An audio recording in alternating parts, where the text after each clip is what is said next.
ให้สินเลยนะครับได้ครับได้ครับส่วน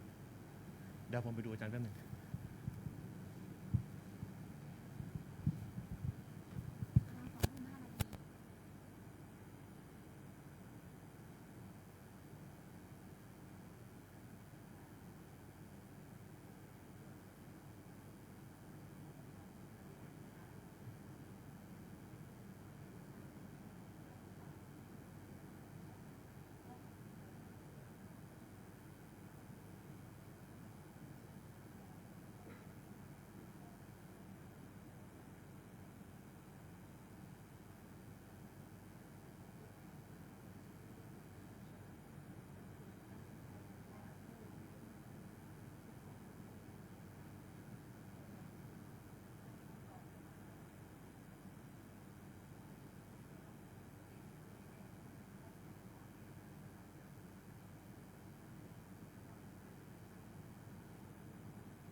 ขอนิมนต์พระภิกษุสงฆ์สามเณรคุกเข่าพนมมือเจริญพรแม่ชีโยคีพนมมือ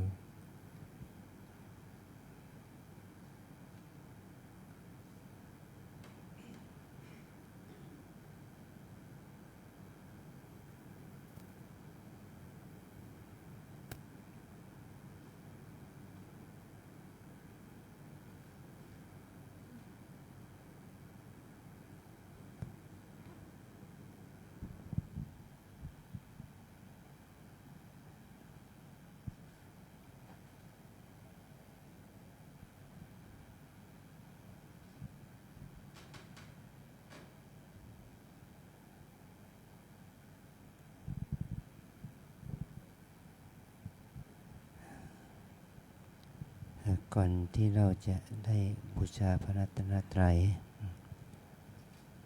ขอแจ้งข่าวเกี่ยวกับการจากอุบัติเหตุทางรถยนต์จากเด็กนักเรียนที่จังหวัดอุทัยธานี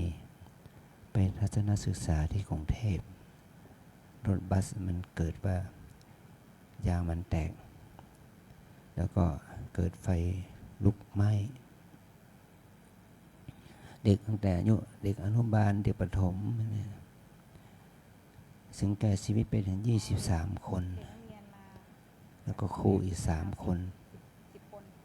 จากเด็กทั้งหมดถึง40 กว่าคนออกมาได้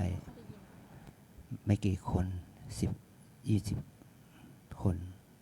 ทั้งบาดเจ็บเนี่ยทำได้ก็รอดปลอดภัยขอให้เราทั้งหลายได้ตั้งจิตให้เป็นกุศลปลุกให้เกิดธรรมสังเวชแผ่บุญกุศลไปให้เด็กๆด้วย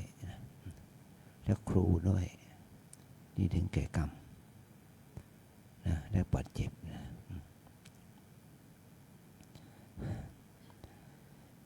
อิมินาสการเรนะ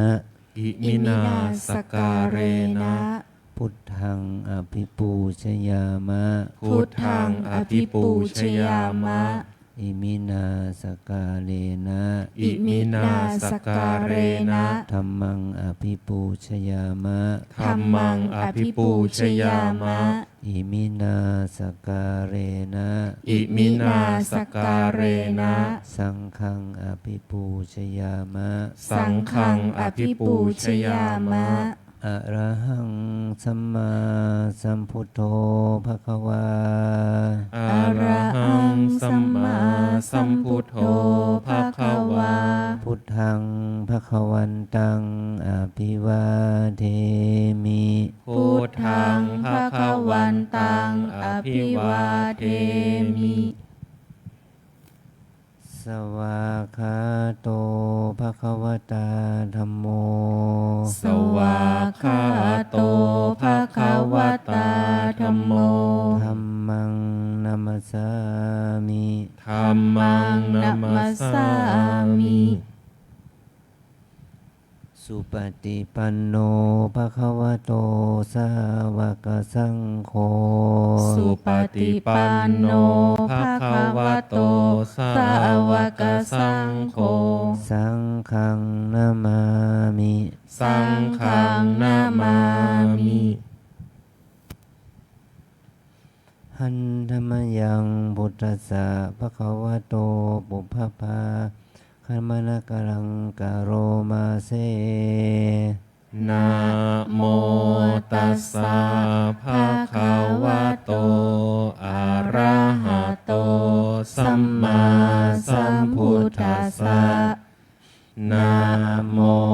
ตัสสะภะคะวะโตอะระหะโตสัมมาสัมพุทธัสสะนะโมตัสสะภะคะวะโตอะระหะโตสัมมาสัมพุทธัสสะอัญชลีวันทาอภิวาทอัญชลีวันทาอภิวาทอัญชลีวันทาอภิวาทอัญชลีวันทาอัญชลี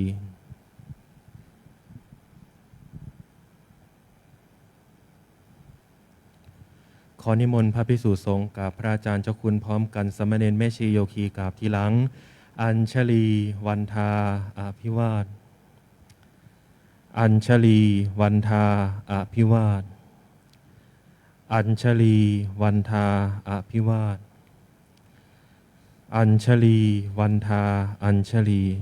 นิมนต์สามเณรเรียนเชิญคณะแม่ชีโยคีทุกท่านน้อมกราบท่านเจ้าคุณพระอาจารย์พร้อมกันค่ะอัญชลีวันทา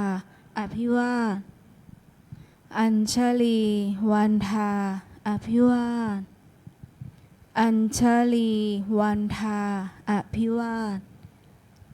อัญชลีวันทาอัญชลี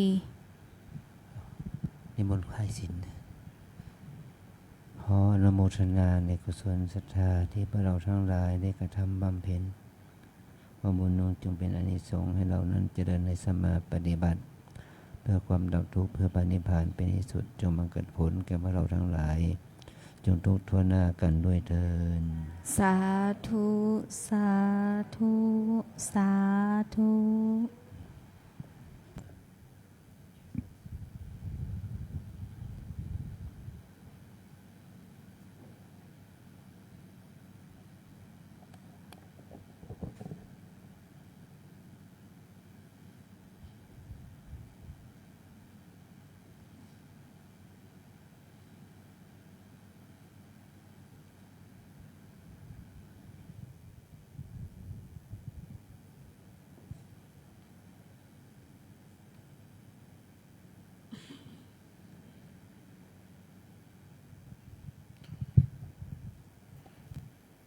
นิมนต์สามเณรทุกรูปกราบพระอาจารย์พร้อมกล่าวคำรัตนาศีลพร้อมกันนะครับ อัญชลีวันทาอภิวาทอัญชลีวันทาอภิวาทอัญชลีวันทาอภิวาทอัญชลีวันทาอัญชลีมะยังพันเตสรณะสีลังยาจามะทุติยัมปิมะยังพันเตสรณะสีลังยาจามะตาติยัมปิมะยังพันเตสรณะสีลังยาจามะ นะโมตัสสะภะคะวะโตอะระหะโตสัมมาสัมพุทธัสสะนะโมตัสสะภะคะวะโตอะระหะโตสัมมาสัมพุทธัสสะนะโมตัสสะภะคะวะโตอะระหะโตสัมมาสัมพุทธัสสะ นะโมตัสสะภะคะวะโตอะระหะโตสัมมาสัมพุทธัสสะนะโมตัสสะภะคะวะโตอะระหะโตสัมมาสัมพุทธัสสะนะโมตัสสะภะคะวะโตอะระหะโตสัมมาสัมพุทธัสสะ ยะมหังวัฏามิตังวะเทหิ อามะพันเต พุทธังสรณังคัจฉามิ พุทธังสรณังคัจฉามิ ธัมมังสรณังคัจฉามิ ธัมมังสรณังคัจฉามิ สังฆังสรณังคัจฉามิ สังฆังสรณังคัจฉามิ ทุติยัมปิพุทธังสรณังคัจฉามิ ทุติยัมปิพุทธังสรณังคัจฉามิ ทุติยัมปิธัมมังสรณังคัจฉามิ ทุติยัมปิธัมมังสรณังคัจฉามิ ทุติยัมปิสังฆังสรณังคัจฉามิ ทุติยัมปิสังฆังสรณังคัจฉามิ ตติยัมปิพุทธังสรณังคัจฉามิ ตติยัมปิพุทธังสรณังคัจฉามิ ตติยัมปิธัมมังสรณังคัจฉามิ ตติยัมปิธัมมังสรณังคัจฉามิ ตติยัมปิสังฆังสรณังคัจฉามิ ตติยัมปิสังฆังสรณังคัจฉามิ ติสรณะขมนังนิติตัง อามะพันเต ปานาติปาตาเวรมณี ปานาติปาตาเวรมณี อทินนาธานาเวรมณี อทินนาทานาเวรมณี อพรหมจริยาเวรมณี อพรหมจริยาเวรมณี มุสาวาทาเวรมณี มุสาวาทาเวรมณี สุราเมรยมัชฌปมาทฐานาเวรมณี สุราเมรยะวชปมาทฐานาเวรมณี วิการะโภชนาเวรมณี วิการโภชนาเวรมณี นัจจคีตะวาทิตะวิสูกทัสสนาเวรมณี นัจจคีตะวาทิตะวิสุกทัสนาเวรมณี มาราคันทะวิเลปนะธารณะมันดนะวิภูสนัฏฐานาเวรมณี มาราคันทะวิเลปนะธารณะมันตนะวิปูสนัฏฐานาเวรมณี อุจจาสยนะมหาสยนาเวรมณี อุจจาสยนะมหาสยนาเวรมณี ชาตะรูประชตะปฏิฆะหนาเวรมณี ชาตะรูปาราชตะปฏิฆหานาเวรมณี อิมานิทัสสะสิกขาปทานิสมาธิยามิ อิมานิทัสสะสิกขาปทานิสมาธิยามิ อิมานิทัสสะสิกขาปทานิสมาธิยามิ อิมานิทัสสะสิกขาปทานิสมาธิยามิ อัญชลีวันทาอภิวาทอัญชลีวันทาอภิวาทอัญชลีวันทาอภิวาทอัญชลีวันทาอัญชลี เรียนเชิญคณะแม่ชีโยคีทุกท่านนั่งคุกเข่าค่ะกราบพระสมทานศีลพร้อมกันค่ะอัญชลีวันทาอภิวาทอัญชลีวันทาอภิวาทอัญชลีวันทาอภิวาทอัญชลีวันทาอัญชลีมะยังพันเตติสระเนนะสหะอัฏฐศีลานิยาจามะทุติยัมปิมะยังพันเตติสระเนนะสหะอัฏฐศีลานิยาจามะ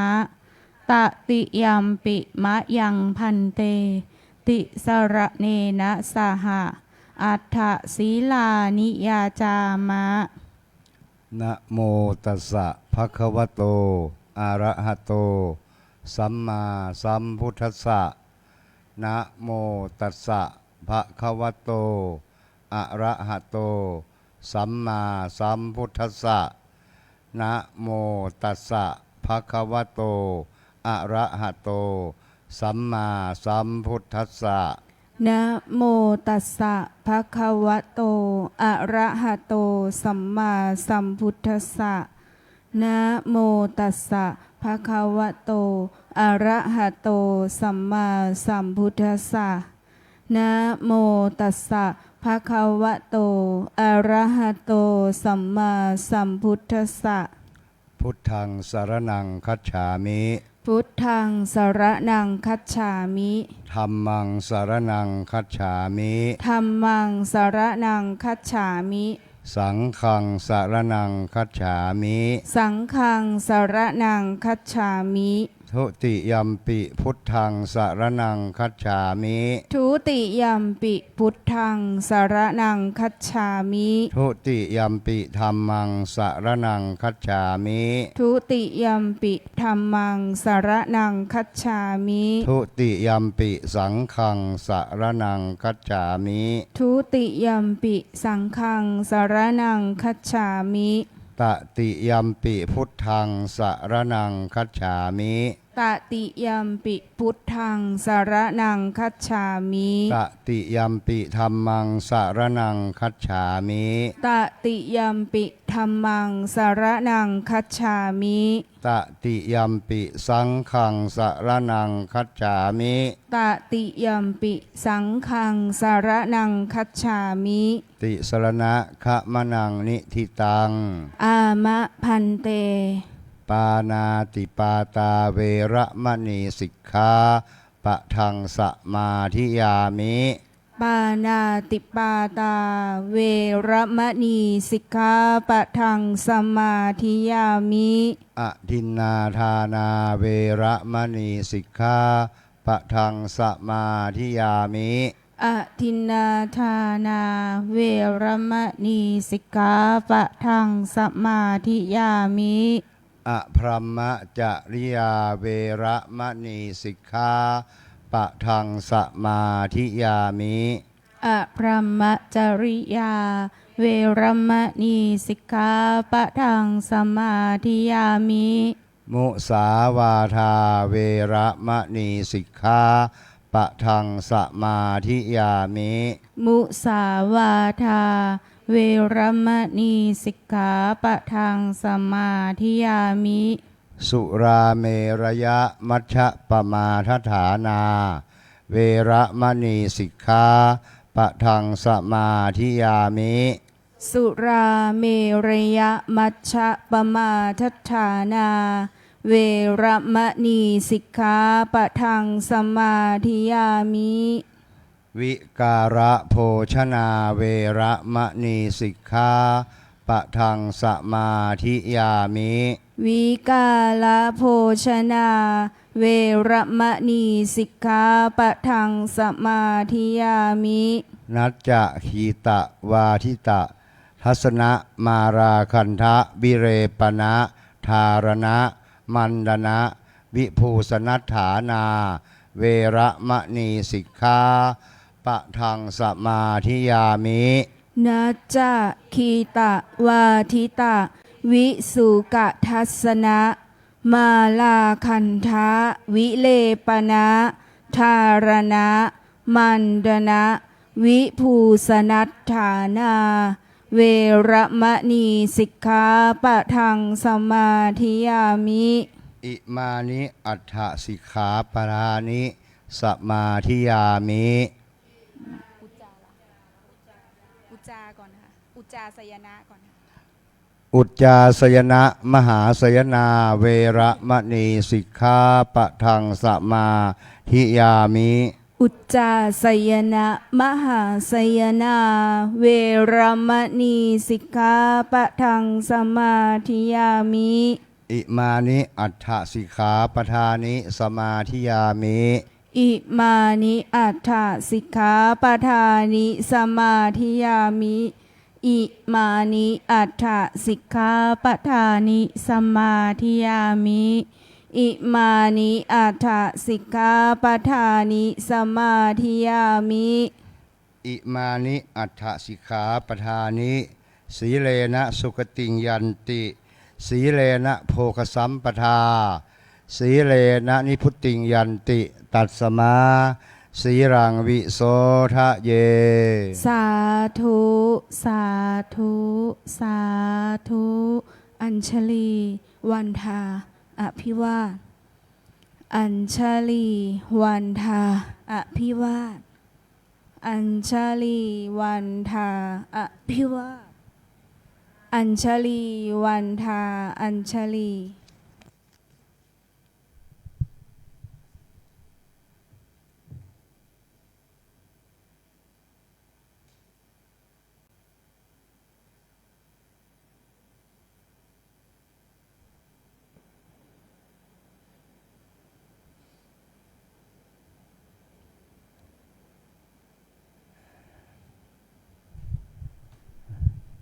วันนี้พระภิกษุสามเณรแม่ชีโยคีเราจะได้ฟังธรรมโดยอาจารย์พระครูวินัยทรอินจันทร์กันโทภาโสผู้ช่วยเจ้าวาดฝ่ายสาธารณูปการท่านเป็นพระวิปัสสนาจารย์สอบอารมณ์พวกเราด้วยท่านจะรู้วิธีการสอบอารมณ์ดูวิธีแก้อารมณ์แก่เราที่ท่านได้มา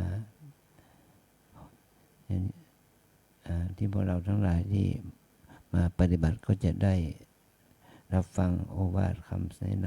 ำที่จะเสริมสร้างการปฏิบัติธรรมแก่พวกเราทั้งหลายสืบต่อไปก็ขอนิมนต์ท่านพระครูได้ขึ้นแสดงธรรม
พรังมาจะโลกาทิปติสัมปติกาตันชลีอานาทิวรังอายาจตา ทิทัสสัตตามอาปาราชาคาชาติกาเทเสหิธัมมังอนุกรรมปิมังปะชังท้าวสามบดีพรหมเป็นบรมในพรหมมาทรงฤทธิ์ที่ศักดากว่าบริษัททุกหมู่พรหมน้อมหัดนามัสการประดิษฐานณที่สมควรแล้วจึงบังคมชุลีบาทพระศาสดาขอพรอันประเสริฐวราเลิศมโหฬารปวงสัตว์ในโลกากิเลสน้อยก็ยังมีขอองค์พระจอมปราดธรรมาสอันรู้จริงโปรดปวงประชานีท่านจงโปรดแสดงธรรมนิมนต์ท่านเจ้าข้าผู้ปรีชาอันเลิศล้ำโปรดแสดงพระสัทธรรมเทศนาประวาทีเพื่อให้สำเร็จผลแด่ปวงชนบรรดานี้ศพสุขเกษมสีสมดังเจตนาเทินอาราธนังกโรมา นะโมตัสสะภะคะวะโตอะระหะโตสัมมาสัมพุทธัสสะนะโมตัสสะภะคะวะโตอะระหะโตสัมมาสัมพุทธัสสะนะโมตัสสะภะคะวะโตอะระหะโตสัมมาสัมพุทธัสสะสุโขปุญญัสสะอุจจโย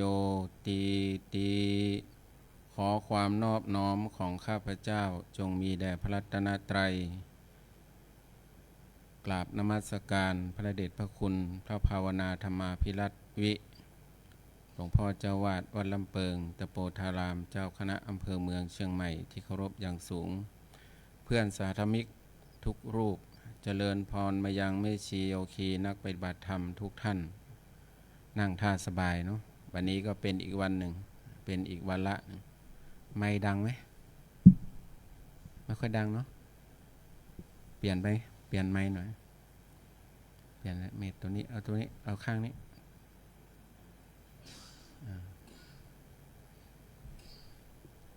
สงสัยบริจาคไม้นะเป็นกรรมทุกทีเนี่ยตัวไม้สายตัวนั้นไหมไม้สายมาไม้สาย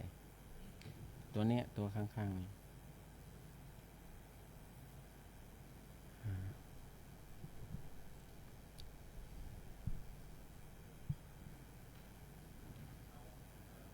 เบาไหม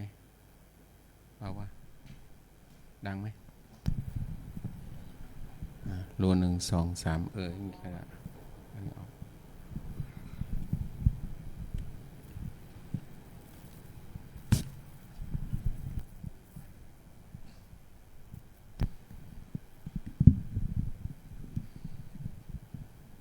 3 ครั้งแล้วเนี่ยเนาะ เทศโดนทุกครั้งเลยอ่ะไม่ค่อยดีไม่ค่อยดีไม่ค่อยดีเสียงมันไม่ดูดเนาะเสียงมันไม่ดูดวันนี้ก็เป็นอีกวาระหนึ่งนะที่เราได้มาทำความดีเนาะหรือว่าเป็นวันพระเหลืออีก15 วันก็ออกพรรษาแล้ววันที่17ออกพรรษาเราก็อยู่ร่วมกันมาจะถึง3 เดือนแล้วเนาะ3 เดือนแล้วโยมบางคนก็บอกว่ามาอธิษฐานนะอาจารย์อธิษฐานเข้าพรรษาในวันออกจะมาอีก3 วันอธิษฐานเข้าแล้วตอนออกก็จะมาออกอีกไปจำที่วัดเนาะที่บ้านเนาะไปจำอยู่ที่บ้านจะได้มาปฏิบัติงานการมาปฏิบัติของเราเนี่ยเขาเรียกว่ามาทำบุญเนาะมาทำความสุขให้มันเกิดขึ้นเหมือนบาลีที่ยกขึ้นมาสุโขปุญญัสสะอุจจโยการสั่งสมบุญนำสุขมาให้เนาะที่เรามาบวชกันจะครบ3 เดือนนี่เขาเรียกว่าการสั่งสมบุญในบุญศีลบุญทานบุญภาวนาทานศีลภาวนากันเนี่ยทานศีลภาวนาเป็นของโยมนะแต่พระต้องศีลสมาธิปัญญา3เหมือนกัน3 อย่างโยมต้องให้ทานเนาะให้ทานก่อนสละตัวเองก่อนสละสิ่งของไม่ว่าจะเป็นปัจจัย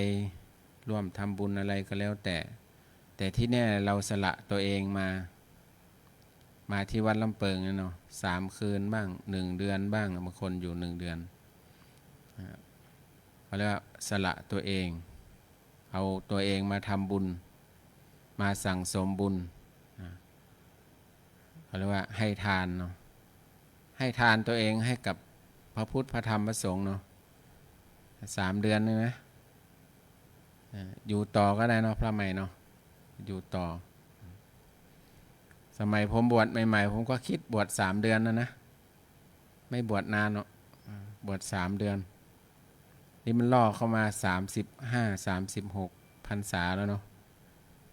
แต่ก็เหมือนไม่นานนะถ้าเราไม่เบื่อเนาะถ้าเราไม่เบื่อก็ไม่นานแต่ถ้ามันเบื่อก็นานนะ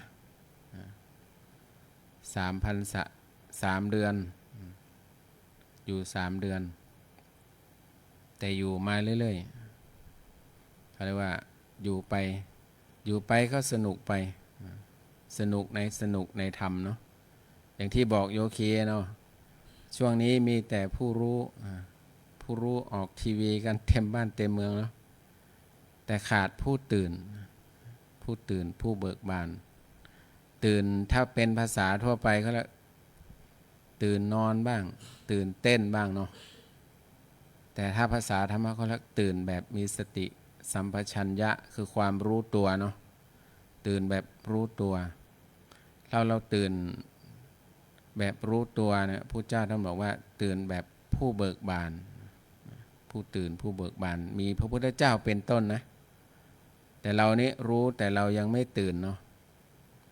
ไม่ตื่นแล้วก็ไม่เบิกบานก็มีการถกเถียงกันมีการวิเคราะห์วิจารณ์กันไปต่างๆนานาก็เป็นเรามองในแง่ดีก็ดีนะถ้าเรามาให้ตัวเองเป็นทานให้ทานตัวเองสละตัวเองมาจากบ้านเนาะสละตัวเองมาจากบ้านให้ทานแล้วก็มารักษาศีลนะรักษาศีลก็คือปกตินะฉะนั้นบางครั้งก็มีบ้างเนาะเผลอไปตบยุงบ้างโยคีบอกอาจารย์ผิดศีลไหมยุงเป็นสัตว์ไหมเขาว่ายุงเป็นสัตว์หรือเปล่า เป็นแมลงเนาะแมลงก็นับเป็นสัตว์เดรัจฉานนะสัตว์เดรัจฉานเราก็เป็นสัตว์ชนิดหนึ่ง เวไนยสัตว์เนาะคือสัตว์มนุษย์เนาะเราเป็นภาษาธรรมะเป็นสัตว์นะเป็นสัตว์มนุษย์เป็นสัตว์ที่ประเสริฐนะพระเจ้าบอกเป็นสัตว์ที่ประเสริฐทำไมว่างั้นก็คือเรานี่จะเสมอกันหมดเลยกับสัตว์เดรัจฉานนะมีความเกิดแก่เจ็บตายเท่ากันหมดเนาะเหมือนกันหมดเลยเขาก็เกิดเขาก็แก่เขาก็เจ็บเขาก็ตายเหมือนเราเหมือนแต่การพัฒนาของเขาไปถึงจุดสูงสุดไม่ได้นะไม่ได้ไปถึงนิพพานไม่ได้เนาะแต่เรานี่สามารถพัฒนาได้พัฒนาเรื่องของให้ทานรักษาศีลแล้วก็ภาวนาแล้วก็มาภาวนาถ้าโยมตั้งใจทำนะตั้งใจเดินจงกรมนั่งสมาธิเหมือนหลวงพ่อบอกว่าครูบาอาจารย์ให้เท่าไหร่ก็ทำเต็มที่เนาะใหม่ๆอาจจะฟุ้งซ่านรำคาญใจเหมือนไม่ได้อะไรนะปฏิบัติใหม่ๆนะแต่เราขยันเดินนั่งไม่ได้อะไรช่างมัน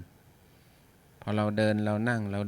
งไปเนี่ยถ้าใจมันปล่อยวางเขาเรียกสมาธิมันเกิดความสุขเขาเรียกเกิดปีติถ้าคนไหนได้ปีติได้สุขจากการทำสมาธิเนี่ยมันจะจำมีความสุขได้นานนะมันหาข้างนอกไม่ได้นะโยมเนาะมันหาข้างนอกไม่ได้ต้องมาเอาข้างในเนาะความสุขข้างนอกกับข้างในจะต่างกันไม่เหมือนกันโยมต้องทำเองนะต้องทำเอาเองถึงจะรู้ว่ามันสุขยังไงเนาะมันสุขยังไงบอกไม่ได้นะโยมเนาะมันเป็นปัจจัตตังเราต้องมาทำเองลงมือทำเองความสุขที่บอกใครไม่ได้สุขในสมาธิเนาะสุขในสมาธิต้องประพฤติปฏิบัติเอาเอง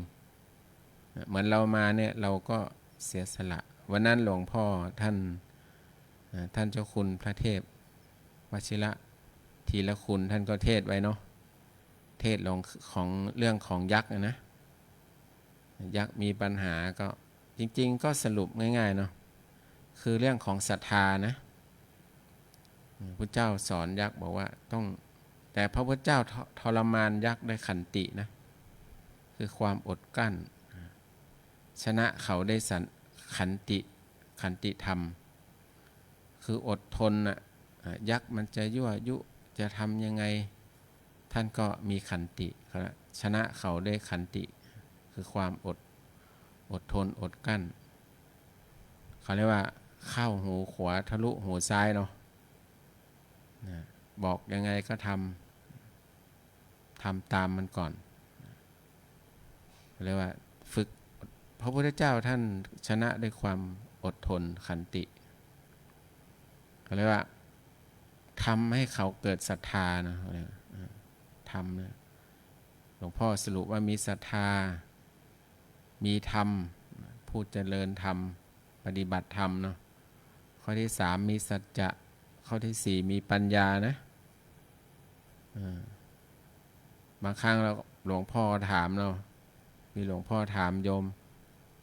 มก็บอกหลวงพ่อเทศดีพอถามปุ๊บหนูจำไม่ได้เนาะเทศดีลืมหมดมันอ่ะไม่ได้สักข้อเนาะเรียกว่าเราก็ได้ฟังธรรมะจากครูบาอาจารย์หลวงพ่อก็จบปท.9นะอาตมาคิดเองแล้วสมัยหลวงปู่อยู่เนี่ยมีงานแบบนี้มีงานเทศมีงานปริวาสในหลวงปู่จะนิมนต์พระนักเทศมาจากกรุงเทพเนาะปท.9นี่เยอะมากเราก็คิดเองนะโอ้ถ้าเปรียบเหมือนรถนี่เป็นรถยุโรปเนาะรถเบนซ์รถวอลโว่รถอะไรพวกนั้นเนาะเกรด A เนาะเราได้ฟังเราได้ใช้รถเกรด A เนาะคิดเอาเองนะเปรียบเทียบเขาเรียกว่าเป็นพรีเมียมเนาะหลวงปู่จะนิมนต์มาให้ธรรมะแต่เรานี่เป็นอะไรมวยวัดเนาะเราเป็นมวยวัด เราก็ทำหน้าที่ของตัวเองพระพุทธเจ้าก็ไม่สอนอะไรเยอะนะสอนเรื่องนี้แหละเรื่องดูกายดูใจของตัวเองเนาะสอนอริยสัจสี่สอนอริยสัจสี่ท่านสอนพระท่านก็บอกว่าให้มีศีลมีสมาธิมีปัญญา3 ข้อเหมือนกันนะ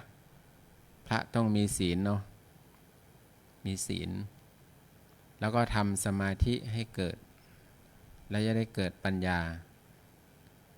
ปัญญาคือตัวรู้นะตัวรู้เพราะนั้นหลวงพ่อท่านก็ผูกเป็นคู่ๆเนาะภาษาธรรมะที่เราได้ศึกษากันเนี่ยในนักธรรมเนาะมันก็จะมีเขาเรียกว่าอินทรีย์อะไรอินทรีย์5พละ5อินทรีย์คือขอความเป็นใหญ่พละคือกำลังเขาเรียกว่าศรัทธาสัตทินทรีย์หรือว่าเขาเรียกว่าอินทรีย์คือความศรัทธาเนาะเรามีศรัทธาที่มานี่อย่างที่บอกว่าเรามีศรัทธามีความเชื่อจริงอยู่ในพระพุทธศาสนาไม่ได้เน้นเรื่องศรัทธาเน้นเรื่องปัญญาแต่เราทำอะไรทุกอย่างเราก็ต้องมีศรัทธาเนาะมีความเชื่อมีความเลื่อมใสแต่ศรัทธาต้องมีปัญญานะคู่กันนะเขาจะต้องคู่กับปัญญาถ้าเรามีศรัทธาไม่มีปัญญาเราก็เชื่อเขาแบบงมงายเชื่อหัวปักหัวปั๊มบอกอะไรก็มดเนาะมันไม่ดีนะระวังถูกเขาหลอกนะไม่เชื่อเต็มใจให้เขาหลอกเนาะเต็มใจให้เขาหลอกเขาเรียกเชื่อแบบ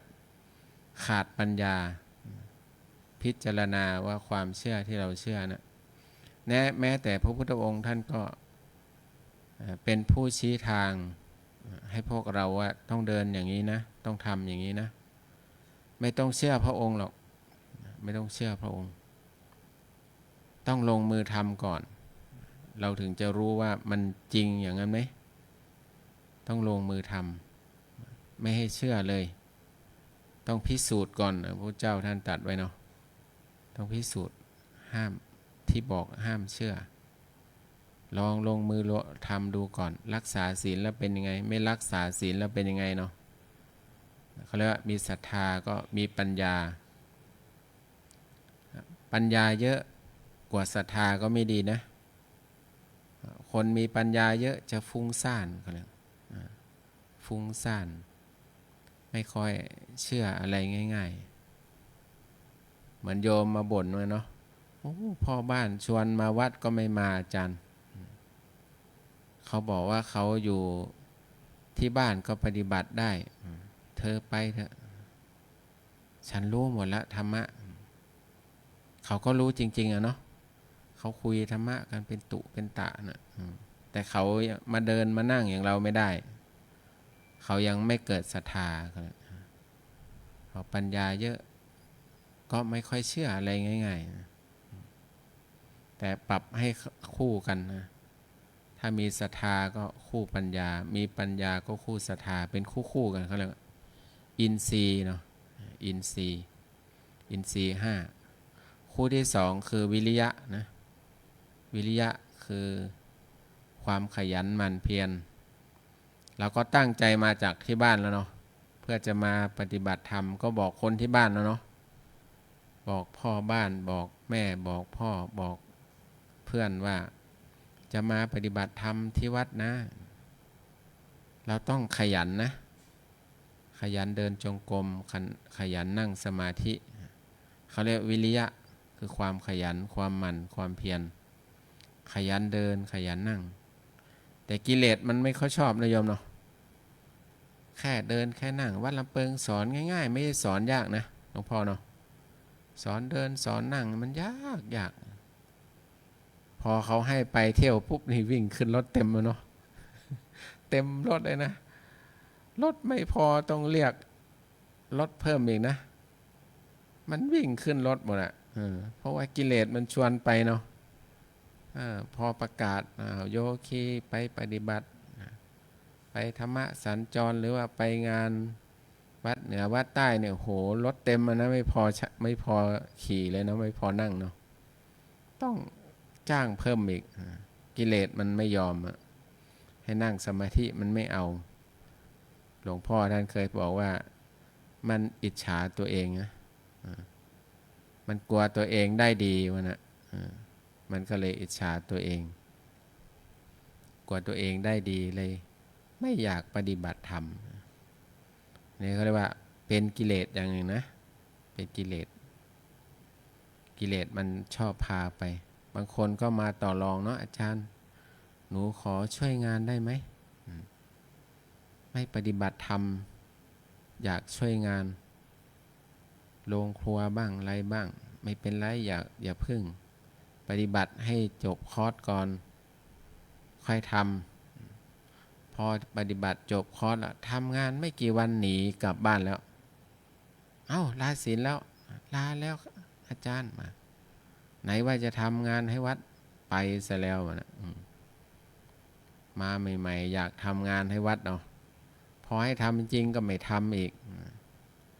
เรียกว่ากิเลสนะกิเลสมันชอบชวนเรานั้นเราต้องมีความขยันหมั่นเพียรนะตั้งใจมาแล้วเนาะโยมเนาะจะคีเนาะ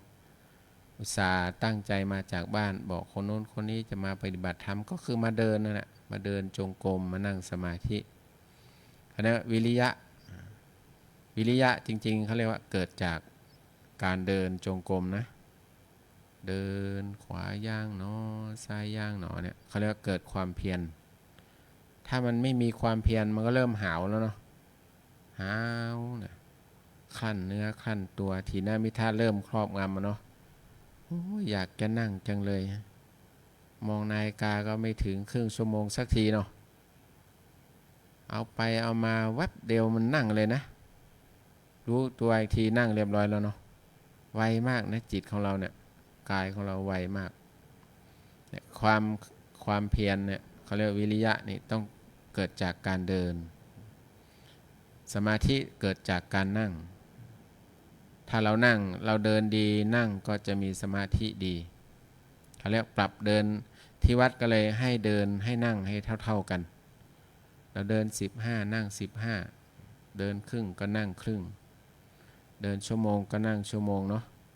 เดิน2ก็นั่ง2เนาะ2ชั่วโมงนั่งก็2ชั่วโมงเดิน3ชั่วโมงก็นั่ง3ชั่วโมงนะทำได้ถ้าเราทำเราสามารถทำได้เดินเยอะนั่งเยอะได้แต่ให้มีสติแต่ไม่ใช่ว่าเดินน้อยนั่งมากเนี่ยมันก็เขาเรียกว่ามันไม่บาลานซ์กันต้องให้มันบาลานซ์กันเราก็สังเกตดูเนาะพระใหม่เนาะพระบางรูปเราสังเกตดูนะถ้าปฏิบัติรวมกันในศาลาบ้างตอนเช้าบ้างพระพี่เลี้ยงบอกเอ้ากราบสติปัฏฐานแล้วเดินจงกรมมีบ้างไหมองค์ที่นั่งบางองค์ก็นั่งเนาะปัญโยคีนั่งเขาลุกเดินก็ไม่เดินนี่นะสักพักมันก็จะมีโยกเนาะโยกขวาโยกซ้ายไปหน้าไปหลังรู้สึกสบายเผลอหลับไปเนาะเขาเรียกสมาธิมันเกิดตอนนั่งเราก็ไปติดสมาธิกลายเป็นหลับไปไม่ได้สติครับไม่ได้สติเราต้องลุกขึ้นมาเดินให้เท่ากับที่เรานั่งให้มันบาลานซ์กันเขาเรียกอินทรีย์ปรับอินทรีย์เป็นคู่นะ2คู่นะตัวที่5ตัวอะไรสติเนาะเขาเรียกว่าศรัทธาวิริยะสมาธิสติสมาธิปัญญาสติอยู่ที่ตรงกลางสตินี้เยอะๆได้ระลึกได้มีศรัทธาก็ใช้ตัวสติระลึกได้ว่าที่เราศรัทธาเนี่ยมันดีหรือไม่ดีมันเยอะเกินไปไหมมีปัญญาแล้วฟุ้งซ่านเกินไปไหมก็ใช้ตัวสติระลึกกำหนดรู้เขาเรียกสตินี้มีเยอะได้นะสตินี้เขาสามารถคุม4ตัวนี้ได้เขาเรียกสติคือตัวระลึกได้ระลึกไปที่ไหนเนาะระลึกไปในกายในเวทนาในจิตในธรรมเนาะเนี่ยมาดูแค่4ข้อเองนะมาวัดลำเปิงก็ไม่ต้องทำอะไร มาดูกายกับมาดูใจหลวงพ่อท่านก็บอกบ่อยๆเนาะบอกว่ามาวัดลำเปิงไม่ต้องมาวัดลำเปิงท่านบอกมาวัดใจตัวเองมาวัดลำเปิงไม่ต้องมาวัดพระไม่ต้องมาวัดชีนะให้วัดใจตัวเองเนาะบางคนนี่รู้หมดเลยนะเรื่องวัดมีอะไรบ้างเนาะพระเป็นยังไงแม่ชีเป็นยังไงเนรเป็นยังไงไปรู้เขาหมดรู้หมดเลยไปไล่วัดเขาหมดเนาะแต่ไม่วัดใจตัวเองรู้หมดทุกเรื่องรู้แล้วเป็นยังไงก็เป็นทุกข์เนาะรู้แบบนั้นรู้เป็นทุกข์ต้องรู้ใจตัวเองเลยแต่มันรู้ยากมากเนาะใจตัวเองเนาะเพราะมันดิ้นรน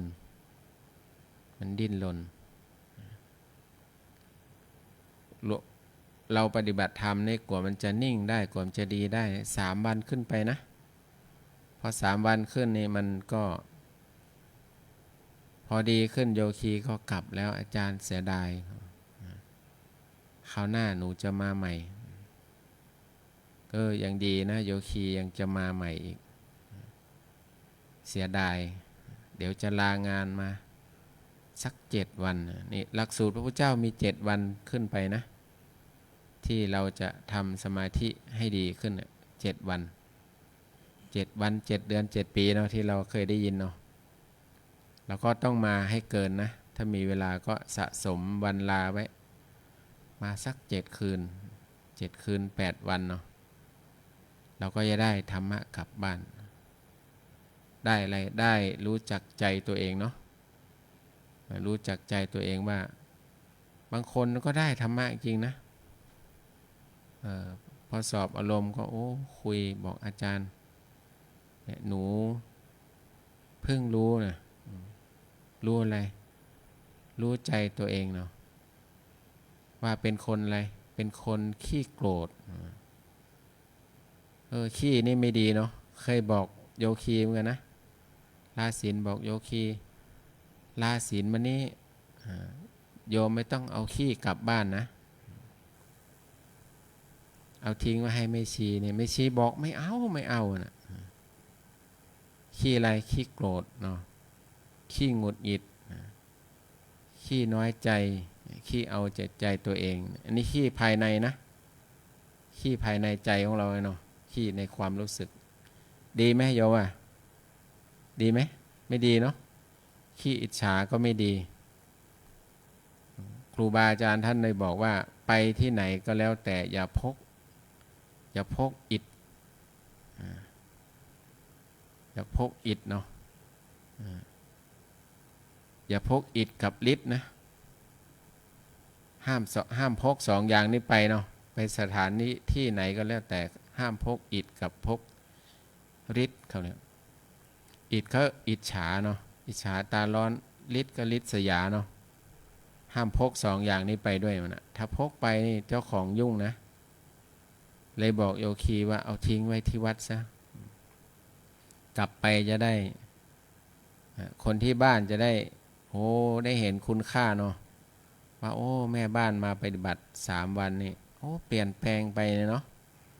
เปลี่ยนเป็นคนละคนน่ะพูดน้อยลงเนาะพูดน้อยลงไม่ได้พูดเยอะเหมือนเมื่อก่อนพูดน้อยลงกำหนดทันก็แล้วกำหนดทันเขาเรียกว่าเราทิ้งอะไรทิ้งขี้เนาะขี้ในใจนะขนาดขี้ข้างนอกเรายังล้างทุกวันเนาะตื่นมาก็แปรงฟันล้างหน้าล้างขี้ฟันล้างขี้ปากเนาะล้างขี้หูล้างขี้ตามันไม่ดีเนาะขี้ใครก็ล้างเนาะสกปรกขี้ข้างนอกแต่ขี้ข้างในก็ต้องชำระนะชำระเขาบ่อยๆเขาก็ค่อยเบาบางลงถามว่าผู้เทศหมดขี้ไหมมันก็ยังไม่หมดนะโยมนะยังมีอยู่นะขี้โกรธก็ยังมีอยู่เนาะขี้โกรธมีอยู่ขี้อิจฉานี่มีอยู่แต่มีน้อยว่าไม่มีก็ไม่ได้เนาะมีอยู่นะอิจฉาก็มีอยู่เพราะเราเองมีกิเลสอยู่อิจฉาตาร้อนเป็นเรื่องปกตินะแต่เราต้องมีสตินะมีสติกำหนด เดี๋ยวว่าผู้พูดสงสัยได้บรรลุธรรมทะลุธรรมเนาะโยมชอบถามนะอาจารย์ได้ญาณไหมได้อะไรได้ญาณหรือเปล่าได้สิญาณตรงเต็งโยมญาณตรงเต็งบวชมานานคงได้อะไรบ้างมั้งไม่ได้ได้ทำไมเอามาทำไมบอกได้ญาณไหมได้ฌานไหมเขาบอกมันก็ได้กันทุกคนเนาะฌานเนาะวิตกวิจารปีติสุขเอกคตาเนาะแต่ท่านไม่บอกให้เราเฉยๆแต่ได้แบบโลกียะได้ไม่ใช่ได้แบบโลกุตละวิตกวิจารปิติสุขเอกคตาเนี่ยเขาเรียกองค์ฌานเนาะที่เราความสุขสบายมีปิติมีสมาธิก็เป็นองค์ฌานแล้วแต่เป็นโลกิยะเดี๋ยวเขาก็เสื่อมไปแต่ถ้าโลกุตละจะไม่เสื่อมไม่เสื่อมทีนี้เขามีเนาะเขามีทางเน็ตเนาะอย่างที่บอกว่ามีผู้รู้แต่ไม่มีผู้ตื่นนะเขาบอกว่าพระพุทธเจ้ายังมีตาหูจมูกลิ้นมีการสัมผัสรสเป็นความคิดเห็นเนาะคนเขาก็แก้กันพระพุทธเจ้าพระอรหันต์ก็ยังโกรธอยู่นะยังกระทบกับสิ่งเหล่านี้ก็ต้องโกรธเขาว่าไม่รู้ตำราที่ไหนนะตำราไหนเราก็ไม่รู้เนาะเป็นความคิดเห็นส่วนตัวเขาจะคิดอะไรก็ได้คิดอะไรก็ได้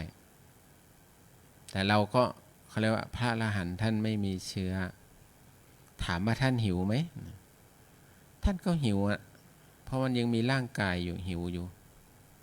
แต่โกรธนี่ไม่มีแล้วนะกระทบไหมเขาด่าได้ยินไหมว่าเขาด่าได้ยินแต่ไม่โกรธแต่สงสารเรานะสงสารเรามากเลยที่ไปด่าท่านแต่ท่านก็ไม่ได้บอกเราหรอกว่าท่านเป็นพระอรหันต์นะไม่มีใครบอกโยมเนาะไม่มีใครบอกหรอกว่าตัวท่านเป็นพระอรหันต์ไม่มีใครบอกมีคำพูดของหลวงปู่ดูลเนาะเคยอ่านหนังสือท่านมีโยมไปบอกหลวงปู่ว่าประเทศไทยเนี่ยน่าจะมีพระอรหันต์หลายรูปนะหลวงปู่นะทำไมไม่ประกาศแสดงธรรมให้ญาติโยมฟังเขาจะได้มีศรัทธาเกิดศรัทธาเกิดปัญญาก็ว่าไปเนาะหลวงปู่ตอบสั้นๆนะมันพูดภาษาคนละเรื่องกันเนาะพูดแล้วคนไม่เชื่อพูดแล้วคนจะว่าเป็นบ้าโยมเนาะเธอไม่ใช่ผู้หญิงผู้ชายนะพระอรหันต์จะบอกนะเธอเป็นเฉพาะธาตุสี่เท่านั้นดินน้ำลมไฟมารวมกันเนาะเป็นก้อนเป็นขันเนี่ยเราก็นึกไม่ออกเนาะโยมเนาะพระนี่บ้าแล้วพูดไปเลยโยมเนาะไม่มีผู้หญิงผู้ชายนะผู้หญิงผู้ชายมีแต่สมมุติเนี่ยพระอรหันต์ท่านพูดนะเราก็ไม่เชื่อเนาะหยิกก็เจ็บนี่นะหลวงปู่ดูลท่านก็บอกลักษณะนี้แหละพูดไปแล้วไม่มีเดี๋ยวเขาจะว่าบ้าท่านก็เลยไม่พูดกันแต่ไม่ใช่ว่าตัวท่านนะ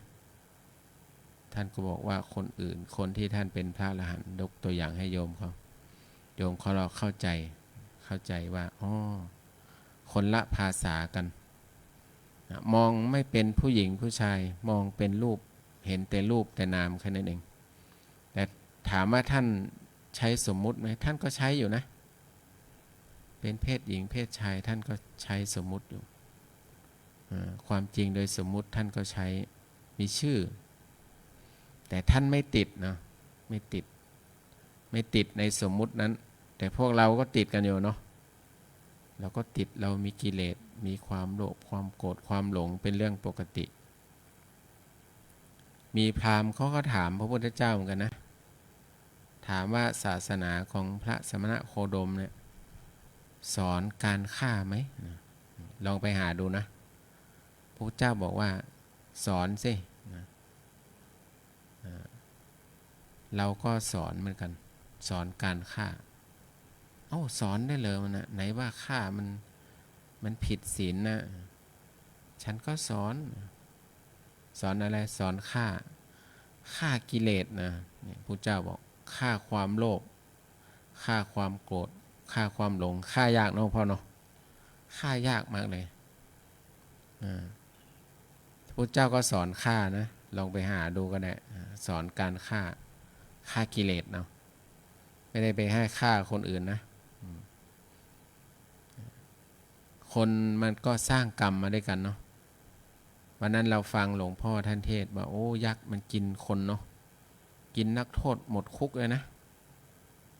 เป็น1,000 2,000เป็นหมื่นก็หมดจนเอาลูกเอาหลานของชาวบ้านไปเนี่ยจนหมดนะจนจะเอาพระโอรสเนาะแต่พระพุทธเจ้าก็ช่วยไม่ได้เพราะกรรมสร้างกรรมมาด้วยกันกว่าจะช่วยได้ก็คือพระโอรสของพระราชาเนี่ยจะต้องถูกฆ่านะเราฟังแล้วโอ้กรรมเนาะแม้แต่พระเจ้าก็แก้ไขกรรมของเราไม่ได้นะการกระทำนะมันเกิดมาฆ่ากันเกิดมามีเวรมีกรรมด้วยกันถ้าเราไม่มีเวรมีกรรมด้วยกันเราก็ไม่ได้ไปทำร้ายกันไม่ได้ไปว่าไปด่ากันนะกว่าพระพุทธเจ้าจะช่วยได้นะช่วยห้ามยักษ์ได้เนาะฆ่าคนมาเยอะเนาะเราฟังมานะเนาะฟังเทศมานะเนาะแต่ผมไม่ได้ไปนั่งในศาลานะผมยืนต้อนรับเสร็จแล้วผมก็ออกมาดูจอใหญ่ๆเนี่ยเพราะว่านั่งด้านหลังเห็นแต่ด้านหลังคนเทศเนาะเราไม่เห็นกิริยาหน้าตาว่าท่านเทศยังไงแสดงอากับกิริยายังไงเนาะเรามานั่งดูจอใหญ่ๆเนี่ยที่เขามาตั้งเนาะโอ้โหดูเหมือนหนังกลางแปลงเนี่ยสนุก แอบมาดูกับพระ2 รูป 3 รูปนั่งดูกันไปมันก็ได้แต่ไม่ได้ไปนั่งในศาลาเพราะว่าศาลาก็เต็มหมดให้แขกที่มาร่วมงานนั่งเราก็เป็นเจ้าของบ้านเราก็นั่งข้างนอกเราก็นั่งฟังข้างนอกได้มีเขาถ่ายทอดให้เราฟังเราก็ได้ฟังเนาะได้ฟังธรรมะเราได้อ่านได้ศึกษาแล้วเราได้ฟังธรรมะพระใหม่สามารถเอาไปเขียนเป็นกระทู้ได้นะเขียนเป็นกระทู้ทำเลยเนาะเขียนเป็นกระทู้เลยแต่งไปเลยเรื่องยักษ์เนี่ยที่หลวงพ่อเทศนะเนาะแล้วก็เอาธรรมะไปสรุปได้เลยแต่งเป็นกระทู้นะเรียกว่าเนี่ยเราก็ฟังธรรมะเราก็ได้ปัญญาได้ฟังในสิ่งที่เราไม่เคยฟังแล้วก็ได้ฟังอีกในสิ่งที่เราได้ฟังแล้วได้ฟังธรรมะนี่ไม่ใช่ว่าเสียเวลานะเราได้ฟังธรรมะอย่างน้อยเราก็ได้ความรู้ไม่มากก็น้อยเนาะได้ความรู้ไม่มากก็น้อยถ้าเราฟังธรรมะเราก็ได้สาระอันไหนที่มันไม่เป็นสาระเราก็ไม่ต้องเอาไปไม่ต้องเก็บไปลกสมองเนาะเหมือนโยมถามผมมาถามอาตมานะอาจารย์เครียดไหมสอบอารมณ์โยคีวันโยมเขาก็สงสัยนะไม่ใช่ว่าไม่สงสัยนะเราบอกไม่เครียดสอบมาหลายปีไม่เครียดเรื่องโยคีไม่เคยเครียดเรื่องโยคีเนาะว่าเขาเอาเรื่องอะไรมาใส่หัวเราเนาะพอเราฟังแล้วเราก็ปล่อยนะเราไม่เก็บมันไว้เนาะฟังแล้วก็ปล่อยวางไปไม่เก็บไว้เนาะไม่เก็บความคิดความรู้สึกของโยคีมาไว้เราสอบอารมณ์เสร็จแล้วก็คือจบสอบก็ถามมีอะไรไหมไม่มีก็ไปปฏิบัติต่อโยมบอกมีแค่นี้ก็มีแค่นี้เอาอะไรอีกเนาะบอกหมดก็มันก็ไม่ใช่ปัญหาใช่เนาะไปบอกทำไมหมดไม่บอกหมดโยมก็ไปพิสูจน์เอาเองบางครั้งมีโยคีไปบ่นนะ เนี่ยอาจารย์ไม่ได้สอนอะไรกูเลย มีแต่ให้กูกำหนดหนออย่างเดียวนะเอาหนออย่างกูเบื่อแล้วเนี่ยคุยกันในห้องน้ำเนาะให้ไปบ่นให้อาจารย์ในห้องน้ำมันนะโยคีนะโยคีชอบคุยที่ห้องน้ำนะโยคีเนาะใส่หนอเยอะๆหนอคือความจริงนะโยมคิดก็คิดจริงๆโยมปวดก็ปวดจริงๆฟุ้งก็ฟุ้งจริงๆเนาะไม่ใช่ว่าเอาวัน2 วันนี้พระพุทธเจ้าท่านตรัสเมื่อ 2,000 กว่าปีเนาะพระรูปแรกคือพระอัญญาโกณทัญญะเราจะสวดทุกวันจันทร์นะธรรมจักรนะอัญญสิวัตโพโกณทัญโยอัญญสิวัตโพโกณทัญโยนี่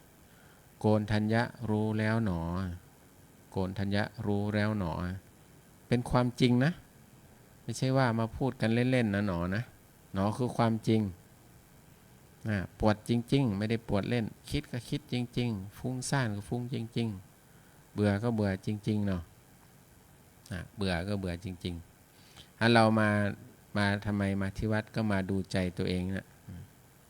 ดูมันไปหลอกมันไปเรื่อยๆเนาะมาอาตมานี่หลอกมา30 กว่าปีนะก็หลอกมันต่ออีกถ้าเรายังมีลมหายใจอยู่เนาะหลอกมันไปเรื่อยๆมันก็พยายามชวนเรานะชวนเราออกไปนู่นออกไปนี่ยิ่งบวชใหม่ๆนี่เนาะโอ้บวชใหม่ๆนี่มีเพื่อนมาชวนบ้างมีโยมเขาก็มาหานะเป็นเพื่อนกันเป็นเพื่อนกันแต่ไม่รู้เขาคิดยังไงนะเขาก็ถามเหมือนจะศึกเมื่อไหร่จะออกไปข้างนอกเมื่อไหร่ตอนพรรษา2 พรรษา3เนาะถามเนาะเขาก็ถามเราเป็นปกติเรื่องปกติแล้วก็ศึกเหมือนกันศึกทุกวันเนาะศึกไหมหลวงพ่อถ้าไม่ต้องศึกทุกวันนะปกติก็ศึกวันละ2 รอบเนาะศึกษาเนาะต้องศึกษาแล้วพ่อนะบอกให้โยมว่าอาตมาศึกทุกวันนะโยมกวนไหมกวนเขาเหมือนกันนะบางครั้งเราบอกอาตมาก็ศึกทุกวันนะโยมศึกทุกวันนี่พระโกหกเขาว่าพระมุสาเนาะพระมุสาศึกทุกวันศึกได้ศึกษาธรรมะศึกษาคำพูดทวนคำพูดครูบาอาจารย์บ้างหลวงพ่อพูดอะไรไว้บ้างเราก็เก็บมาพิจารณามาพินิจพิจารณาดูจริงๆไม่ได้ยกย่องหลวงพ่อนะจริงๆคิดเอาเองถ้าหลวงพ่อไม่เป็นโลกเนี่ยเขาเรียกว่าธรรมะนี่คนจะมาจับยากเนาะโอ้ไหวพริบปฏิภาณพอมีโรคทางกายก็นะหลวงพ่อบอกโอ้มันเหมือนรถถูกชนนะท่านว่ามันจะดีเหมือนรถใหม่มันไม่ได้แล้วมันไม่แหลมคมเนาะไม่เหมือนเดิมไม่เหมือนเดิมแต่มันก็คงค่อยๆพัฒนานะบางคนต้องใช้เวลาเป็นปีๆค่อยๆฟื้นต้องใจเย็นๆโยมเขาก็บอกใจเย็นๆค่อยฟื้นทีละน้อยละน้อยนะจริงก็เสียดายนะต้องดูแลสุขภาพกันด้วยนะโยมเขาก็ให้ยามาเหมือนกันนะให้ยาล้างเขาเรียกอะไรล้างหลอดเลือด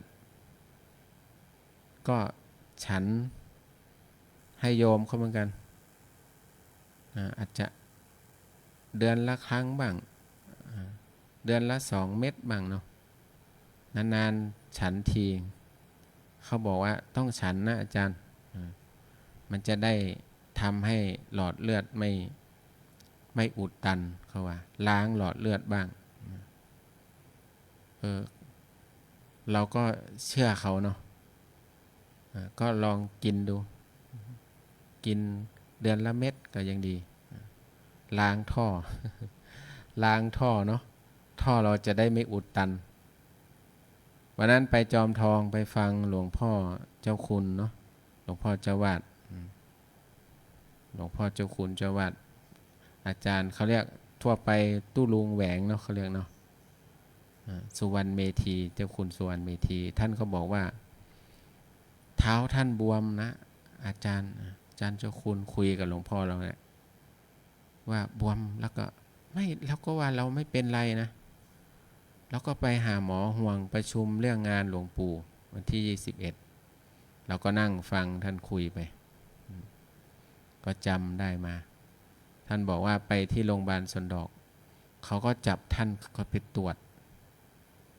แล้วก็เป็นห่วงวัดจะกลับวัดหมอก็บอกว่าหลวงพ่อกลับไม่ได้มันเสียงดังเสียด้วยว่ะหลวงพ่อว่ามันเป็นญาติเราเมื่อไหร่หลวงพ่อก็คิดนะมันห่วงเราขนาดนี้เลยถ้าหลวงพ่อกลับไม่ถึงวัดนะกลับไม่ถึงวัดแน่ว่าเราเป็นแค่เท้าเราบวมมันก็จับเราขึ้นเตียงนั่นแหละลักษณะนั้นตรวจเช็คฉีดยาให้ไม่กลับให้นอนมันท่านก็คิดว่ามันก็ไม่ใช่ญาติเรานะมันห่วงเราขนาดนี้แปลกใจตัวเองก็เลยไม่ได้กลับเขาฉีดยาเข้าเส้นเลือดที่ขาเนี่ยท่านบอกหมอบอกว่าเนี่ยหลวงพ่อเป็นเส้นเลือดริ่มเลือดที่ขามันเป็นริ่มเลือดที่ขาเนี่ยใส่ยาสลายเข้าไปท่านบอกโล่งเลยว่านะขาโล่งนะถ้าเราไม่เชื่อหมอนี่เราคงตายแน่ๆนะทีแรกจะกลับดื้อดังจะกลับอย่างเดียวคิดไปคิดมามันก็ไม่ใช่ญาติเรามันห่วงเราขู่เราด้วยนะเราก็ฟังหลวงพ่อเราก็บอกนะเหมือนผมเหมือนกันผมก็ไม่รู้มันอยู่ข้างในนะไม่รู้จริงๆท่านก็เลยบอกว่ามีวัดเจ้าวาดวัดหมื่นเงินกองเนาะ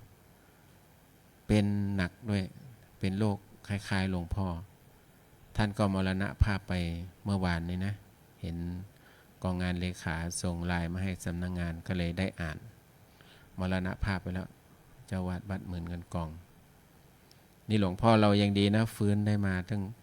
80-90% ละจะ 100% ละเขาเรียกว่าฟื้นได้ไปเรื่อยๆวันนี้ก็มีเรื่องนะที่หลวงพ่อบอกเมื่อกี้เด็กไปทัศนศึกษารถมันเกิดอุบัติเหตุไฟไหม้นะตายไปหลาย10 คนรอดมาประมาณ19 คน20 คนอะไรนี่แหละออกไม่ได้เนาะเด็กก็ถูกเผาอยู่ในรถเดี๋ยวนี้เหตุการณ์มันเกิดขึ้นเยอะนะเขาเรียกโลกมันเปลี่ยนแปลงมันวิปโยคประเทศเนปาลนี่ถูกน้ำท่วมเนาะเมื่อกี้อ่านหนังสือพิมพ์ตายไปเกือบ200นะ200 กว่าเขาเรียกว่าตาย192เนาะตัวเลขจำแม่นหน่อยสูญหาย35 คน200 กว่าเนาะถูกน้ำท่วมนะในบ้านเรายังโชคดีนะแต่มีคนเสียชีวิตอยู่ไม่กี่คนแต่เราก็ไม่อยากให้เหตุการณ์นั้นเกิดขึ้นเนาะที่เนปาลนี่ตายเป็น200เนาะน้ำท่วมฉับพลันหนีกันไม่ทันแต่บ้านเรายังโชคดีเยอะนะช่วยเหลือกันเยอะเขาถึงบอกว่าโยมเขามาปฏิบัติธรรมมานั้นไปเที่ยวที่เอาอีกนิดหนึ่งเนาะ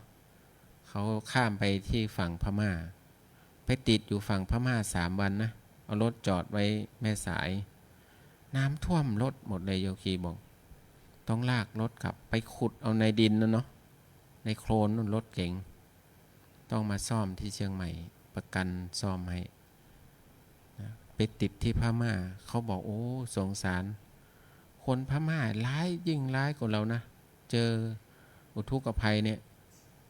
เขาบอกว่าไม่มีใครหน่วยงานไหนมาช่วยเลยช่วยเหลือตัวเองบ้านเรานี่ช่วยกันเยอะแต่เขาก็เป็นไทยใหญ่นะแต่เขามาอยู่บ้านเรานานละ20 กว่าปีแล้วเขาบอกที่นู่นสงสารมากเลย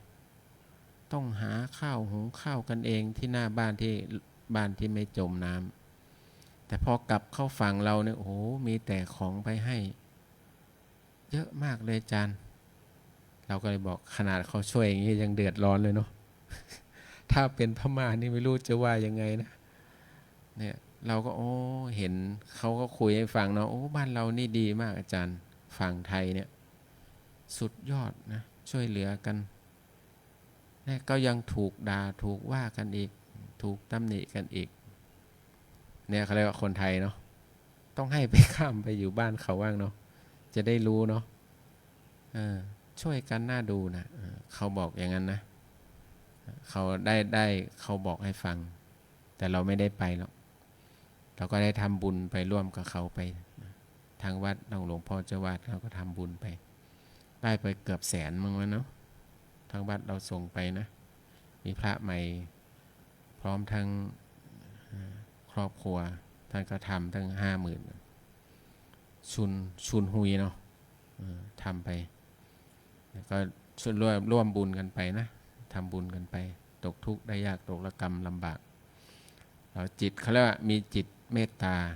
ถือว่าทำบุญเนาะให้ทานให้ทำบุญให้ทานรักษาศีลบุญนั้นก็สะท้อนย้อนมาถึงเราก็ได้เกิดความสุขมีอีกเดียวเราก็แผ่เมตตาให้เขานะทุกคนก็ต้องตายอยู่แล้วไม่ว่าเขาหรือเราก็ต้องตายเราจะตายเมื่อไหร่ตายที่ไหนเราไม่รู้เนาะแต่ณวันนี้ปัจจุบันนี้เราก็ต้องทำความดีในเมื่อเรามีลมอยู่มีลมแล้วก็มีเรื่องหมดลมก็หมดเรื่องนะต้องพยายามทำความดีให้มากที่สุดนะวันนี้การแสดงพระธรรมเทศนาก็พอสมควรแก่เวลาเนาะบุญใดกุศลใดที่ได้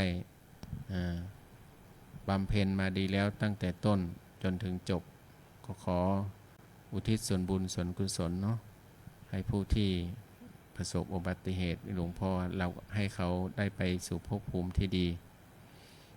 บุญนั้นก็มาย้อนมาถึงพวกเราให้คิดระหว่างสิ่งใดที่ไม่ผิดทำนองคลองธรรมก็ได้ให้สมความมุ่งมั่นปรารถนาทุกประการเทินแสดงธรรมก็พอสมควรแก่เวลาขอสมมุติยุติลงไว้แค่เพียงเท่านี้เอวังก็มีด้วยประการฉะนี้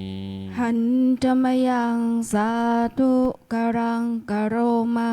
เซสาธุสาธุสาธุ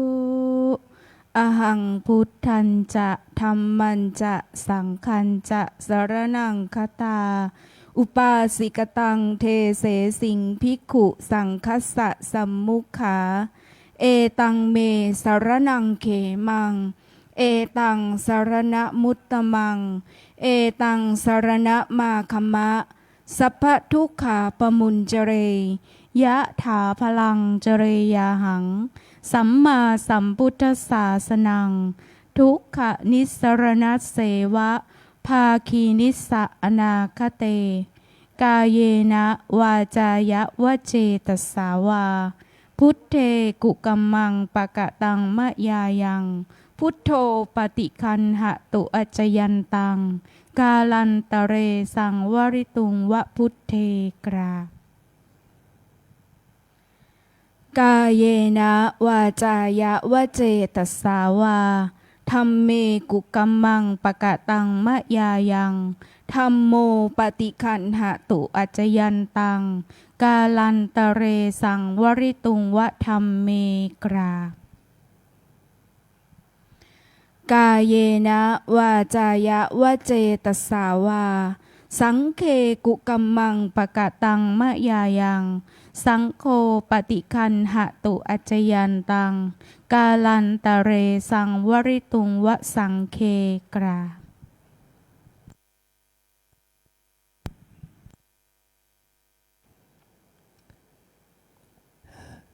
เราทั้งหลายได้ฟังธรรมจากการแสดงธรรมของท่านพระครูวิเอธรอินจันทร์กันตุภาโสก็หวังว่าพวกเราจะได้เอาหลักข้อคิดเอาไปประยุกต์ใช้ในชีวิตของเรา ทั้งในวัดนี้แล้วก็ออกจากวัดไปกลับบ้านก็เอาหลักธรรมนี้ไปประพฤติปฏิบัติ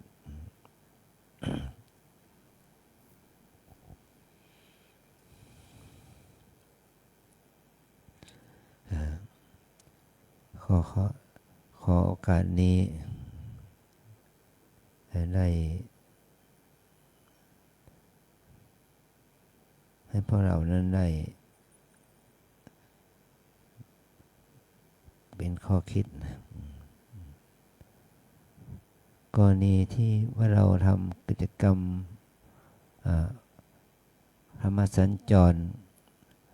เรียกว่าอปอหมายความว่าหน่วยอบรมประชาชนประจำอำเภอเมืองโดยร่วมมือกันกับอปตหน่วยอบรมประชาชนประจำตำบลในเขตอำเภอเมืองนี้18ตำบลโดยเฉพาะเจ้าภาพหลักก็คืออปตสุเทพได้ทำกิจกรรมมีการฟังธรรมได้ทำกิจกรรมอื่นเพื่อความสมานสามัคคีกันในหมู่คณะทั้งคณะสงฆ์คณะอุบาสกอุบาสิกาชาวบ้านเนี่ยทำกิจกรรมนี้ขึ้นมาแม้ว่าเราจะ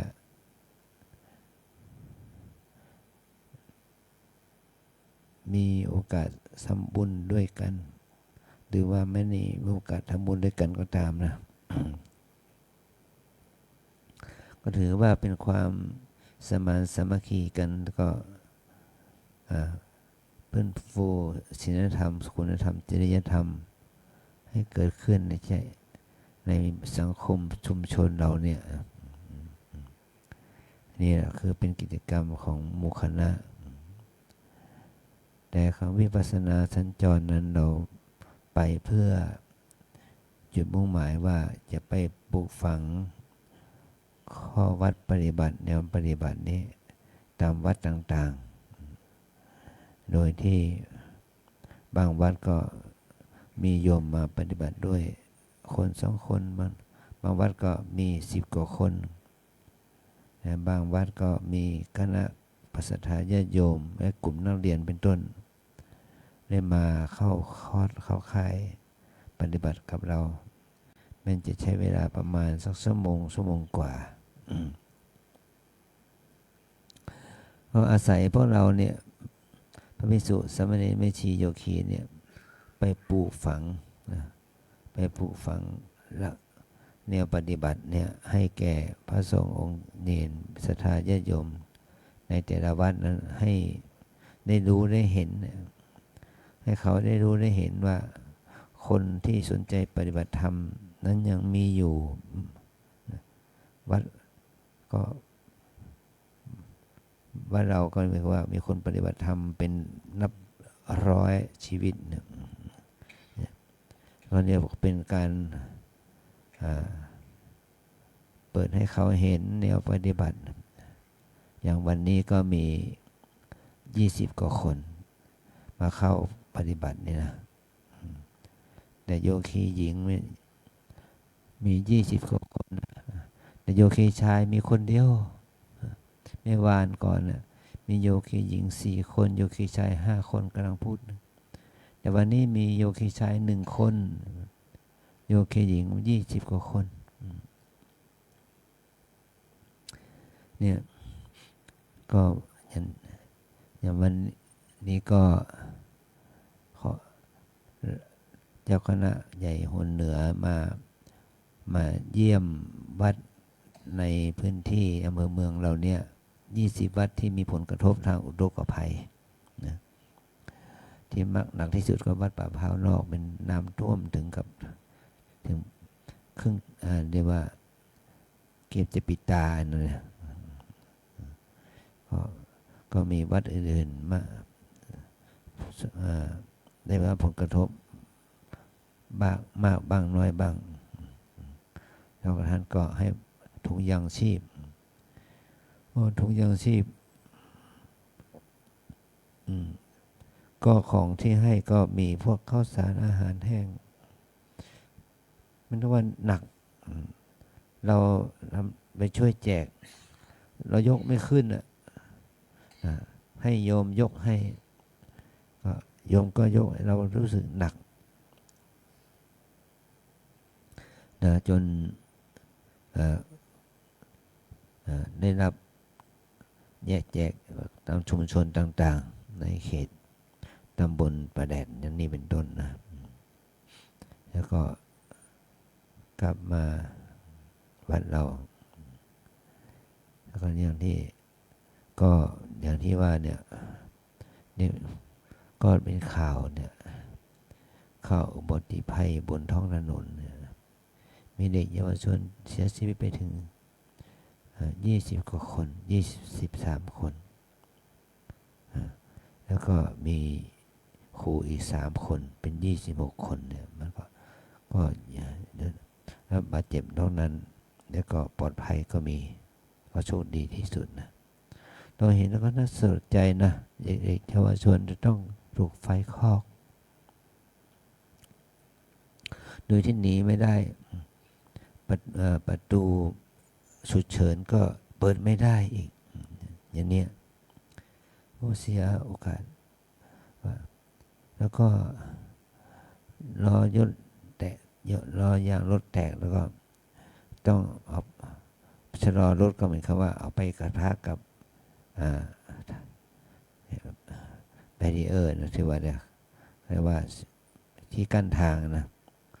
ก็ไปเห็นให้ไปกระแทกกับทางแก๊สทางน้ำมันเผาไหม้นะโอ้มันน่าสงสารแค่ไหนไฟไหม้ทั้งกันเนี่ยเด็กก็ต้องรับผลกระทบอย่างยิ่งฟุกไฟไหม้แต่ว่าวันนี้เมื่อวานคืนเนี่ย2 ทุ่มกว่าก็เจ้าวาดเจ้าคณะตำบลพระสิงห์เขต 1ก็บอกรักษาการเจ้าอาวาสวัดเมืองเงินกองก็โทรไลน์มาบอกว่าพระครูศรีมงคลวิเชียรมรณภาพท่านมรณภาพด้วยเหตุใดท่านอายุน้อยกว่าอาจารย์3 ปีท่านมรณภาพเพราะว่าท่านไปปฏิบัติธรรมไปจำพรรษาที่จอมทองแล้วก็เนี่ยเส้นเลือดในสมองแตกนะเนี่ยเป็นเนี่ยเส้นเลือดในสมองแตกนะกว่าจะมีคนมาพบก็หลายชั่วโมงเป็น10 ชั่วโมงได้นะมีคนว่าท่านไม่ออกมาฉันเพลมาฉันอาหารเนี่ยมีคนมาพบท่านก็เป็น10 โมงแล้วนะเนี่ยก็พามาโรงพยาบาลก็สลบไปแล้วท่านก็สลบนะโคม่าแล้วก็ความจริงก็อยากไปเยี่ยมท่านอยู่นะแต่ก็รู้ว่าท่านก็ไม่รู้สึกตัวแล้วก็มาเสียชีวิตเมื่อคืนนี้นะพรุ่งนี้อาจารย์ก็ต้องไปในฐานะเจ้าคณะอำเภอเราก็ต้องไปเป็นประธานรดน้ำศพส่งน้ำศพในวันที่4ก็ไปเป็นเจ้าภาพในนามของคณะสงฆ์อำเภอเมืองอีกนะเพราะว่าคณะสงฆ์อำเภอเมืองเนี่ยก็จะช่วยกันเมื่อใครมรณภาพเป็นพระเจ้าวาดก็เฉลี่ยกันทำบุญในนามของวัดนะวัดละ1,000 บาทเป็นกวาชาปนกิจสงเคราะห์นะมันก็สงเคราะห์กันในยามป่วยในนามเป็นป่วยตายแต่ถ้าเป็นพระลูกวัดก็วัดละ500ยิ่งอาจารย์ก็มีโครงการเมื่อพระอาพาธเนี่ยก็จะทำโครงการเยี่ยมไข้ก็ทำเยี่ยมไข้อาจารย์ก็ได้ตั้งทุนให้เขาทางวัดทางคณะสงฆ์อำเภอเมืองไว้100,000 บาทแล้วก็ผู้ช่วยรองเจ้าคณะอำเภอท่านก็ถวายอีก50,000 บาท150,000 บาทเป็นทุนสำหรับเยี่ยมไข้พระผู้ป่วยไข้ก็ ก็เมื่อป่วยไข้ก็ต้องดูแลกันเนี่ยอันนี้นะมีตอนนี้ท่านมรณภาพแล้วก็ช่วยบำเพ็ญทำบุญกุศลศพให้ มันก็เห็นถึงสัจธรรมนะคนเรามีความแก่เจ็บตายเมื่อเกิดมาแล้วก็แก่เจ็บตายเป็นธรรมดาไม่ว่าใครนะก็มีความแก่เจ็บตายและย่อมมีภัยพิบัติเกิดจากอุทกภัยวาตภัยอัคคีภัยเกิดขึ้นเนี่ยมันมีผลกระทบเมื่อไม่ได้ตั้งในตั้งตัวก็ความสูญเสียความเสียหายก็มีอีกมากมายถ้าเราไม่เตรียมตัวเตรียมใจประกันไว้ก่อนประมาทพลาดพลั้งมันก็ก่อให้เกิดความเสียโอกาสในการทำงานไปนะอันนี้เราถือว่าเราก็ช่วยเหลือเกื้อกูลกันไปตามฐานะนี่เพราะเราว่าเรามันมีสมาชิกเยอะนะ200 กว่าชีวิตเนี่ยถ้าโยคีช่างต่างประเทศนี่ก็40 กว่าชีวิตโยคีไทยเราก็70-80 กว่าชีวิตทั้งพระทั้งโยคีผู้ชายโยคีผู้หญิงนะถ้านับรวมทั้งภิกษุสามเณรแม่ชีโยคีในวัดก็เหลือเป็น200 กว่าชีวิตนะก็ไม่รู้ว่าใครจะเป็นจะตายวันนี้พรุ่งนี้ก็ไม่รู้นะเราต้องเตรียมตัวกันไว้มีสติอย่างที่ท่านอาจารย์จันเทศนั่นแหละนะมันจะดับกันละสังขารกันไม่ไรไม่รู้เราต้องมีสติฝึกความดีงามทั้งฝึกบุญฝึกกุศลให้เกิดขึ้นนะแล้วนี่ก็ขอให้ข้อคิดแก่เราแก่นี้นะแล้วผ่านสักการะเนี่ยขาดไปนี่ผ่านสักการะเอามาใส่ผ่านสักการะด้วยอันนี้นะเพราะไม่มีผ่านสักการะเรามีอยู่เนี่ยไม่ลืมมาไว้ต่อไปเราไหว้พระนะอะระหังสัมมาสัมพุทโธภะคะวาพุทธังภะคะวันตังอภิวาเทมิสวากขาโตภะคะวะตาธัมโมธัมมังนัมมัสสามิสุปฏิปันโนภะคะวะโตสาวกสังโฆสังฆังนะมะ ขอนิมนต์พระภิกษุสงฆ์กราบพระอาจารย์เจ้าคุณพร้อมกันสามเณรแม่ชีโยคีกราบทีหลังอัญชลีวันทาอภิวาทอัญชลีวันทาอภิวาทอัญชลีวันทาอภิวาทอัญชลีวันทาอัญชลีนิมนต์สามเณรเรียนเชิญคณะแม่ชีโยคีทุกท่านน้อมกราบท่านเจ้าคุณพระอาจารย์พร้อมกันค่ะอัญชลีวันทาอภิวาทอัญชลีวันทาอภิวาทอัญชลีวันทาอภิวาทอัญชลีวันทาอัญชลีจัตตารโอธัมมาวัฏันติ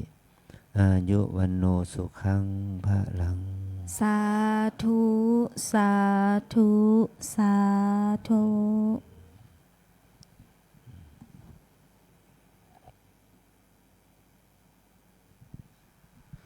ค่ะก็ขออนุญาตใช้เสียงนะก็ให้โยคีทั้งสองฝั่งนะคะช่วยกันปิดประตูหน้าต่างให้เรียบร้อยนะคะเก็บอาสนะเก็บใบสมทานศีลด้วยค่ะ